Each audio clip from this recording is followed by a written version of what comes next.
बिस्मिल्लाहिर्रहमानिर्रहीम। अस्सलाम वालेकुम। आज की वीडियो में हम बात करेंगे कि आप एक माइक्रोसॉफ्ट वर्ड में अपना एक टेबल बनाते हैं थीसिस के लिए, और फिर आपको वो टेबल किसी और जगह पे शिफ्ट करना पड़ जाता है, तो वो आप उसको किस तरह करेंगे। मैंने अक्सर स्टूडेंट को नोट किया है कि वो टेबल बना के जब उसको मूव करवाते हैं तो अक्सर उनका जो टेबल के अंदर डाटा है वो ख़राब हो जाता है, टेबल की शेप ख़राब हो जाती है, टेबल की अलाइनमेंट ख़राब हो जाती है, टेबल का साइज़ ख़राब हो जाता है। तो इस प्रॉब्लम का सलूशन मैं आज की वीडियो में आपको बताने लगा हूँ। तो आपने करना क्या होता है, फॉर एग्जांपल ये आपके सामने एक टेबल है, तो जब भी आपने इसको मूव करवाना है तो आपने ये 4 पॉइंटेड एरोज जब यहाँ पर आता है कर्सर, तो आपने यहाँ पे आके क्लिक कर देना है। जब आप इसको क्लिक करेंगे तो क्लिक करने के बाद आपका पूरे का पूरा टेबल सिलेक्ट हो जाएगा। आपने इस तरह टेबल को सिलेक्ट करना है, पहले आपको टेबल की सिलेक्शन आनी चाहिए। ये नहीं आपने करना कि आपने यहाँ से टेबल को यूं सिलेक्ट किया, आपने ऐसे टेबल सिलेक्ट नहीं करना। आपने 4 पॉइंटेड एरोज पर जाना है, जाकर पूरे का पूरा टेबल आपने सिलेक्ट कर लेना है। उसके बाद आपने इस टेबल को कट करना है।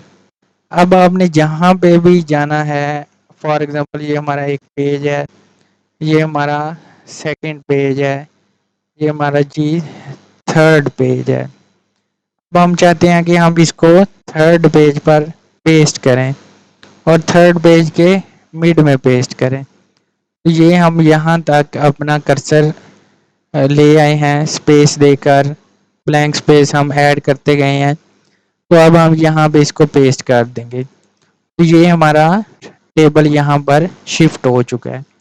जब आप इसको टेबल को यहाँ से पकड़ के खींचने की कोशिश करते हैं, अब ये देखें, अब ये मार्जिन के हिसाब से इधर से मार्जिन थोड़ा है और एक साइड से मार्जिन इसका यहाँ से लेफ्ट से आपको मार्जिन ज़्यादा हो गया है, यहाँ से कम है मार्जिन। तो इस तरह हो जाता है।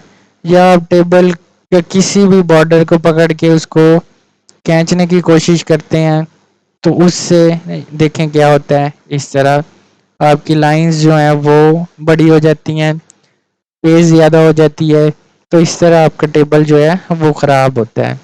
तो हमेशा टेबल को जब भी मूव करवाना है, आपने पूरे के पूरे टेबल को सिलेक्ट करके उसको कट करके न्यू जगह पे जाके आपने उसको पेस्ट करना है।